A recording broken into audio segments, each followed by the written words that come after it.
Helo, heddiw, da ni ar y llawr yn gwneud ymarferion syml. Mae yna sawl ymarfer dwi'n meddwl sydd yn holl bwysig, felly dwi am rhannu'r rhain hefo chi heddiw yma.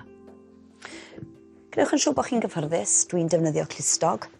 Os ydych chi'n teimlo bod yr ysgwydd yn annifyr, wel, mi fedrwch chi jyst rhoi fwy o glustoga i helpu chi.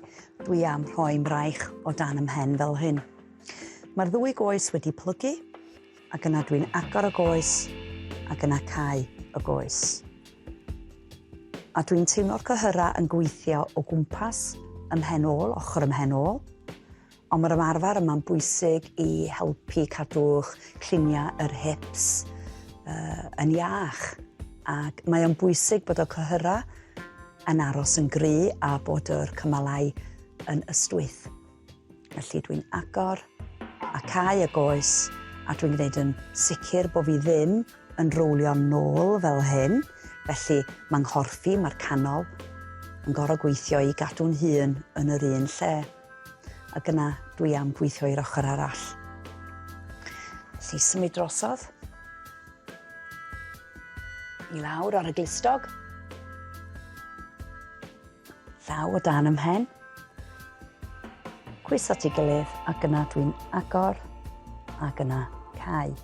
Mi fedrwch chi gwneud yr ymarfer yma wrth eistedd, ond tydi'r cyhyra ddim yn gweithio yn yr un modd, yn yr un ffordd.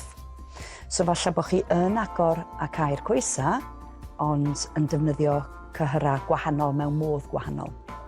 Felly dwi'n gorfod gweithio yn erbyn gravity wrth agor y goes, felly yn gweithio tu allan i'r goes a ochr y pen ôl, ac hefyd symud y joint yr hip ynde.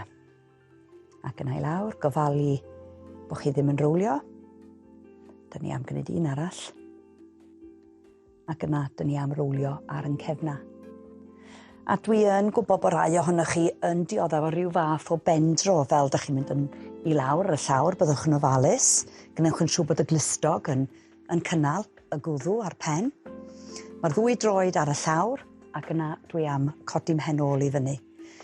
Felly, tiltio'r pelfis, dwi'n teimlo gwaelod yr cefn yn ymestyn. Dwi'n dal y symudiad, ac yna i lawr. A dwi'n trio gweithio bob rhan o'r asgwrn cefn i mewn i'r llawr. Fel dwi'n gostwn yn ar y deg i lawr, felly bottom bol i mewn mymryn, yn ymestyn gwaelod y cefn tuag at y llawr. Ac wrth gwrs, os ydych chi'n cyflymu'r symudiad, weithiau dyn ni'n anghofio i weithio'r cefn i mewn i'r llawr. So dwi am gwneud un arall. Ac yna codi i fyny, rowlio ar yn ochr, ac yn ôl i fyny i gista. Mae'r gadar tu ôl i fi rwan yn helpu fi yn cynnal yng nghorff. Dwi'n mynd i roi dwy law ar y llawr, dwy droed at ei gilydd, ac yna dwi am agor y coesa allan ac yn ôl i fyny. Felly dwi'n gadael i'r traed symud. Dach chi'n gweld, dwi'n mynd ar yn bys bach. Stretcho'n hips allan. Ac eto. A dwi'n trio gwneud yn siŵr bod y ddwy ochr yn gyfartal fel dwi'n agor nhw allan. So falle fyddach chi fwy stiff ar un ochr. So dwi just yn checio.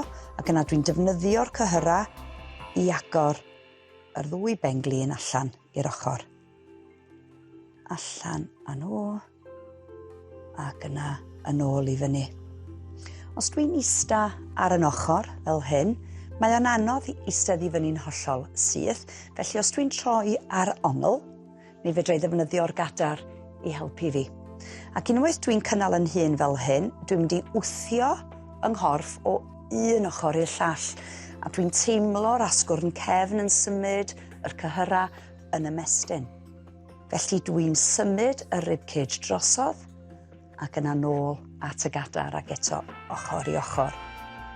Ac yna dwi am droi yn sydyn i'r ochr arall. Mae'r ddwy goes wedi plygu.